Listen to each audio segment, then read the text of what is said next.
tous, alors je me nomme Bérénice Mountou, je travaille au service du patrimoine de la ville de Sedan. C'est une commune qui a obtenu le label Ville d'art et d'histoire en l'an 2000. Alors aujourd'hui on va parler du protestantisme à Sedan. Alors on va faire une petite visite d'environ 1 heure dans la ville, donc on va marcher, on va s'arrêter en fait sur les lieux emblématiques du protestantisme avec un petit commentaire.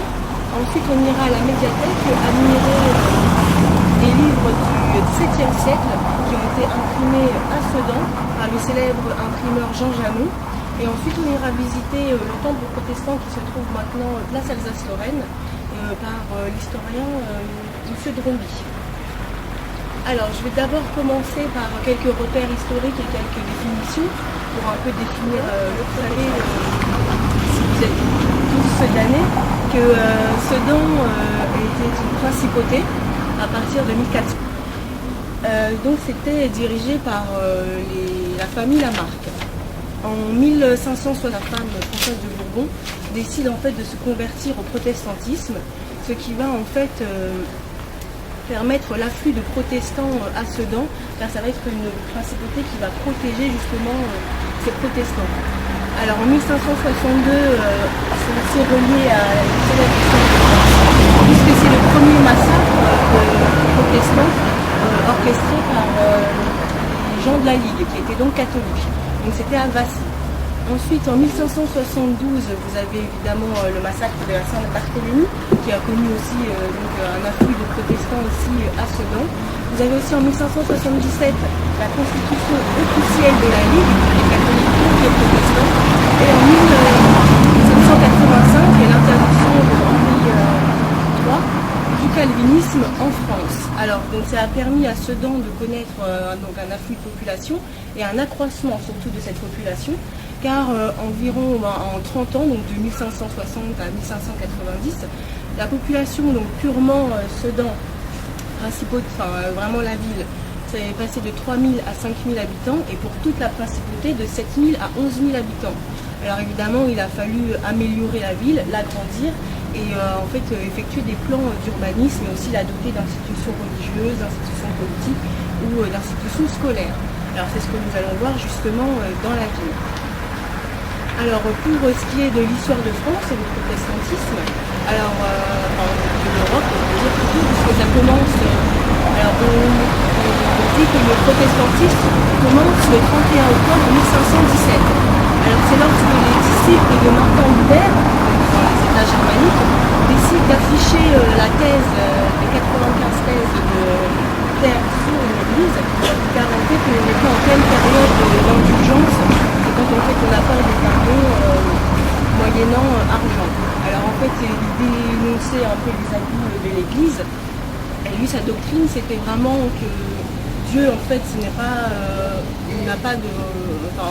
l'homme n'a pas une valeur par rapport à son argent, par rapport à son statut social, mais juste par rapport à l'amour que Dieu lui porte. Et donc il voyait aussi que la Bible écrite en latin n'atteignait pas assez de gens, et donc il a voulu en fait une Bible en langue vernaculière, c'est-à-dire en langue parlée. Et donc c'est ce qui va développer considérablement aussi l'imprimerie en Europe. Alors en 1525, les paysans des États germaniques décident de se révolter parce qu'en fait c'était sur fond religieux mais aussi sur fond de discrimination sociale. Et puis en 1526, à la dette de Spire, tous les princes de l'État germanique se réunissent et décident que finalement chaque prince a le droit de décider de sa religion dans son propre État. Alors ce que en 1529, Charles Quint va en fait totalement annulé, et il va réimposer le catholicisme. Alors ces princes vont être appelés protestants, donc c'est pas les protestants de l'église catholique, et aussi en France on va les appeler d'abord les luthériens, puis les huguenots, et dans les actes royaux officiels vous verrez le mot religionnaire, c'est-à-dire de la religion réformée.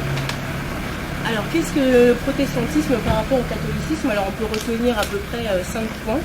Alors déjà, donc l'homme n'a aucune valeur par rapport à son argent ou son statut social, c'est l'amour de Dieu. Pourquoi il n'utilise pas l'eubénisme? Parce qu'il pense en fait qu'il n'est pas pour le divorce, mais en fait il pense qu'il vaut mieux divorcer si en fait le mariage ne marche pas et est vraiment trop désastreux, et le remariage des divorcés est possible, ce qui n'est normalement pas possible religion catholique.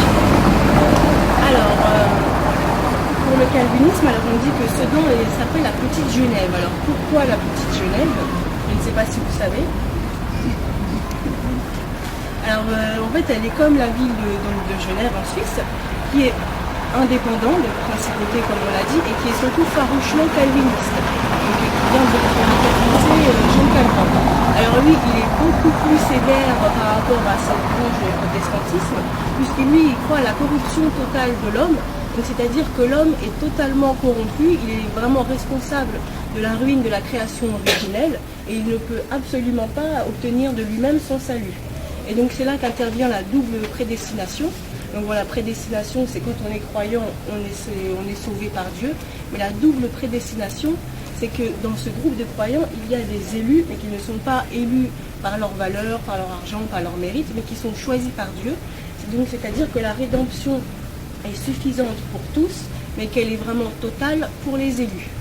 Alors en fait, on dit que le protestantisme, c'est évidemment la réforme du catholicisme, et que le calvinisme, c'est même la réforme du protestantisme. Alors ils sont encore beaucoup plus austères et beaucoup plus sévères, on peut dire.